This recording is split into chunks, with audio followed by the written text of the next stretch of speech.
નમસ્તે વિદ્યાર્થી મિત્રો, આજે હું તમને ધોરણ 12 વિષય ગુજરાતી પાઠ 24 શરત ગયા વિડિયોમાં આપણે પાના નંબર 126 પરથી બે પેરેગ્રાફ આપણે અભ્યાસ કર્યો. હવે પછીનો અભ્યાસ આપણે એના પછીના પેરેગ્રાફથી કરીશું. 1870 ના નવેમ્બરની 14મી તારીખે 1870 ના નવેમ્બરની 14મી તારીખે 12 વાગ્યાથી સજાનો પ્રારંભ કરવામાં આવ્યો. તેની સજા છે 1870 ના નવેમ્બરની 14મી તારીખે 12 વાગ્યાથી સજાની શરૂઆત કરવામાં આવી અને એ સજાનો અંત 1885 ના નવેમ્બરની 14મી તારીખે બરાબર 12 વાગે આવવાનો હતો. આ અંત છે સજાનો 1885 નવેમ્બરની 14મી તારીખે બરાબર 12 વાગે આવવાનો હતો. જે શરતો મૂકવામાં આવી હતી તેમાંની એક પણ શરતનો ભંગ થાય કે વકીલ કેદી એની જેલમાંથી 2 મિનિટ જેટલો પણ વહેલો નીકળી આવે તો બેંક માલિકોને 20 લાખ ચૂકવવા વધારેલો નહોતો. જો 2 મિનિટ પણ વહેલો નીકળી જાય એની સજા જે ભોગવવાની હતી તે સજા પ્રમાણે જો ભોગવે નહીં અને 2 મિનિટ પણ વહેલો નીકળી જાય તો 20 લાખ છે એ બેંક માલિક છે એને આપે નહીં. જેલવાસના પ્રથમ વર્ષ દરમિયાન વકીલ કેદીને બેહેકલતા ભણી સાથે ધીમે ધીમે એક પાત્ર તરફ વળ્યો. એને અનેક પ્રસિદ્ધ પ્રાચીન ગ્રંથ વાંચી નાખ્યા. સંગીતની મોજ માણી અને કલાઓ સુધી લખ્યા કર્યો. એ રીતે 5 વર્ષ વીતી ગયા. છઠ્ઠા વર્ષે કેદીએ જુદી જુદી ભાષાઓનો અભ્યાસ કર્યો. પહેલા 5 વર્ષે તેમણે વાંચન કર્યું, સંગીતની મોજ માણી અને કલાઓ સુધી લખ્યું. છઠ્ઠા વર્ષથી કેદીએ જુદી જુદી ભાષાઓનો અભ્યાસ કર્યો. તત્વજ્ઞાન તથા ઇતિહાસનું પણ અધ્યયન કર્યું. એ પછીના 4 વર્ષ દરમિયાન એણે અંદાજે 600 જેટલા મોટા પુસ્તકો વાંચી કાઢ્યા. 10મા વર્ષ પછી તો ટેબલ પાસે બેસીને ફક્ત બાઇબલનું જ અધ્યયન તેણે કરવા માંડ્યું. એણે બાઇબલ વારંવાર વાંચ્યું. બાઇબલના વાંચન પછી એણે ઈશ્વરના અસ્તિત્વને લગતા શાસ્ત્રો તથા ધર્મના ઇતિહાસને લગતા પુસ્તકો હાથમાં લીધા. જેલવાસના છેલ્લા 2 વર્ષ દરમિયાન એણે જુદા જુદા વિષયો પરના બધા પુસ્તકો વાંચી કાઢ્યા. એણે જગતના મહાન લોકોના પુસ્તકો વાંચ્યા. તદુપરાંત પ્રાકૃતિક વિજ્ઞાન, રસાયણશાસ્ત્ર અને ઔષધશાસ્ત્રના ગ્રંથો પણ વાંચ્યા. કોઈને કદી સાંભળવામાં ભાગ્યે આવ્યો હશે એવો એક બનાવ હતો.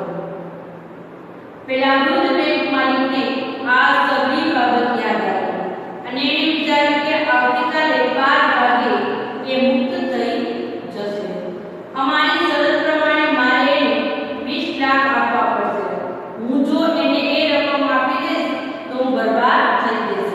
હવે એને કીધું કે કાલે છે એ મુક્ત 12 વાગે મુક્ત થશે અને જો અમારી શરત પ્રમાણે તેને 20 લાખ રૂપિયા આપવા પડશે. જો હું એને રકમ આપી દઈશ, પૈસા બધા આપી દઈશ તો હું બરબાદ થઈ જઈશ. 15 વર્ષ પહેલા અહીં મળેલા બધા માણસો કરતા વધુ પૈસાદાર હતો. હવે બાજી પલટાઈ ગઈ છે. હું પહેલા જેવો પૈસાદાર રહ્યો નથી. વર્ષોથી મારી સમૃદ્ધિમાં ઘટાડો થતો રહ્યો છે. એ વકીલ કેમ મરી ન ગયો? આ વકીલ કે છે કઈ રીતે મરી ન ગયો? હવે એની ઉંમર 40 ની થઈ ગઈ છે. મારી પાસે બાકી રહેલી છેલ્લી ફાઇલ પણ એ લઈ જશે, પરણશે અને મજા કરશે. જ્યારે મારે એક ભિખારીની જેમ એની સામે ઈર્ષાથી જોતા રહેવું પડશે. ના ના, આ તો ભારે થઈ ગઈ. એનું મોત જ હવે માત્ર ઉપાય રહ્યો હતો. રાત્રિના 3 વાગ્યા હતા. એ અતિશય ઠંડી રાત્રિ હતી. બેંક માલિકે જેલ આવાસની ચાવી લીધી, લાંબો કોટ પહેર્યો અને ઘરની બહાર નીકળ્યો. જેલ પાસે જઈને એને 2 વાર ચોકીદારને બૂમ પાડી, પરંતુ કંઈ જવાબ મળ્યો ન હતો. હવામાનથી બચવા ચોકીદારે આ આશ્રયસ્થાન લઈ લીધું હતું અને હવે ક્યાંય જઈને ઊંઘી ગયો હતો. વૃદ્ધ બેંક માલિક વિચારવા લાગ્યો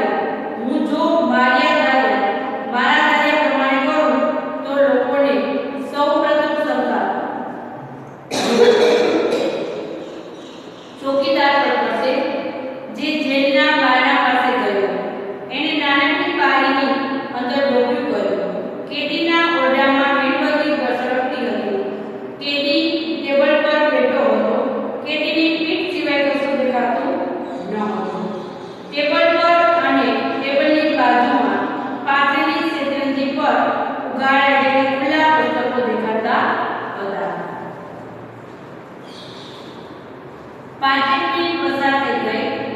કેદી હજુ હાલતો ચાલતો ન. 5 મિનિટ પસાર થઈ ગઈ પણ કેદી હજી હલનચલન કરી શકતો ન. તેને હલનચલન થતું ન હતું. બેંક માલિકે બારણા પર ટકોર માર્યો તેમ છતાં કેદી હાલ્યો ચાલ્યો નહીં. ત્યારબાદ ભરંગ માલિકે બારણાનું ચાલુ કર્યું.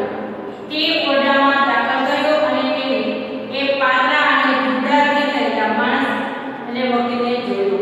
એ નિદ્રામાં ડૂબેલો હતો. નીચેની બાજુએ પડેલા એના મસ્તકની સામે એક કાગળનો ટુકડો પડ્યો હતો જેમાં સુંદર હસ્તાક્ષરમાં કંઈક લખેલું હતું. બેંક માલિકને વિચાર આવ્યો, અરે બિચારો એ ઊંઘે છે અને કદાચ 20 લાખના સ્વપ્નો માંડતો હશે પણ એના માથે ગમતા મત વિશેની કશી ખબર નથી.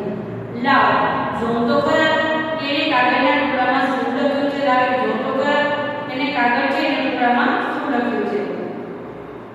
એને કાગળનો ટુકડો હાથમાં લીધો અને નીચે મુજબ વાંચવા માંડ્યો. આવતીકાલે 12 વાગે મને મારી સ્વતંત્રતા પાછી મળશે અને અન્ય લોકો સાથે હળવા મળવાનો અધિકાર મળશે.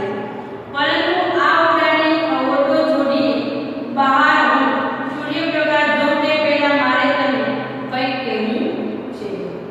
પૂરેપૂરી સમજદારીપૂર્વક હું તમને જણાવવા માંગુ છું કે તમે લોકો જેને જગતની સારી ચીજો કરો છો એમાંથી એક પણ ચીજ મારે જોઈતી નથી.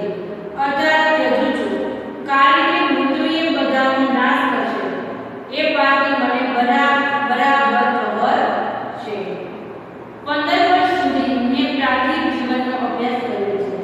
એ ખરું કે 1 વર્ષ દરમિયાન મેં નથી માણસને જોયો કે નથી ભૂમિને જોયો, પણ પુસ્તકો દ્વારા મેં ગીતો ગાયા છે. હરિયાણા જંગલો, ખેતરો, નદીઓ, સરોવરો અને નગરો પણ જોયા છે.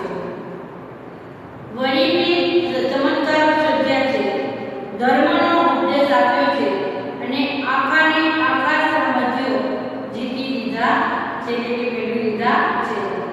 તમારા પુસ્તકોએ મને શાણ પણ દીધું છે. તમારામાંના મોટાભાગના માણસો કરતાં હું વધુ સારો બન્યો છું. તમે બધાને તમારી સમજશક્તિ ગુમાવી છે અને અવળો માર્ગ પસંદ કર્યો છે. તમે અસત્યને સત્ય માની લીધું છે. તમે ખોટું છે એને સાચું માની લીધું છે. તમે જેના સહારે જીવન ગુજારો છો તે સિદ્ધ કરવાના આશયથી મારે મન જે રકમ સ્વર્ગ સમાન નથી તે 20 લાખની રકમનો સ્વીકાર કરવા માંગતો નથી, નકારું છું.